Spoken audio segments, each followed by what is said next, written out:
All right, guys, so let's get into our one little story of the day, and then this episode might run a little bit shorter than the last one as well. So, little story today is this topic is sorry. Let's Spike Lee has a new film called Da 5 Bloods.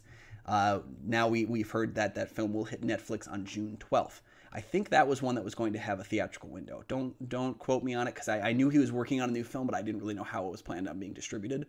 But it will be eligible for Oscars then because they are going to do a Netflix release and put it on the screening room. So that's important to note because, you know, this is his follow-up to BlacKkKlansman, which if you guys know me and know my thoughts on BlacKkKlansman, it's my favorite movie of the year for the year that it came out. I thought it was just incredible how we took the weirdest story about race that I've ever heard. A black cop going undercover into the KKK, and it kind of like it played to its absurdity, and it also knew where it could mine comedy, where it had to be serious, and felt so timely today. Like the film, if you haven't seen it, the way the film ends will keep your jaw on the floor with how it ties itself together and relates itself to what we're currently going through as a country.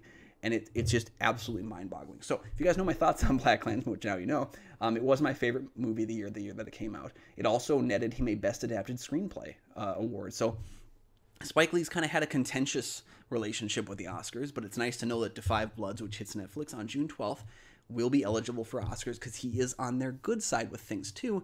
And you know, it'll be curious because I know he was very against the idea of Green Book winning Best Picture of the year that happened. If you saw the video of him like getting in shock about this, maybe you won't even show up to the Oscars if they're held. But it's nice to know that it will be there because I think BlacKkKlansman being my favorite Spike Lee film, I can't wait to see what this new film will be. The film stars Chadwick Boseman, and I know a little bit about the plot. It's about 4 African-American Vietnam vets who go back to Vietnam in search of the remains of their fallen squad leader.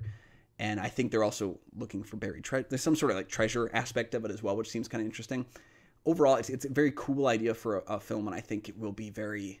I think he'll find a way to make it timely, and I'm really excited to see what he does with that because Da 5 Bloods sounds like a really interesting Netflix film too, and it's one that you don't have to go to the theater to see. So, someone who has recently quit Netflix because lack of interesting content that really drives me, I'll probably have to go back to it for Da 5 Bloods because that sounds really interesting to me. I love Chadwick Boseman, big fan of Spike Lee's recent work. I like his older stuff too, but like. Never really got me a lot. Like, I really love Do the Right Thing, but there's not a lot of other Spike Lee films that I'm just diehard for, other than BlacKkKlansman. So I'm really kind of on the side of, like, wanting to see what he does next, because I think he's at the top of his game right now. So let me know what you guys think, guys. Are you planning on watching Da 5 Bloods when it comes to Netflix June 12th? Or is it a film you're thinking, probably pass on it? Like, are you a fan of Spike Lee's other films? I want to hear what your favorite Spike Lee film is. Drop that down in the comments below, because I'm really curious to see. He's done a lot of work that's very well loved, so I'm really curious to see like what do you guys think is his best film. So leave your thoughts below on that.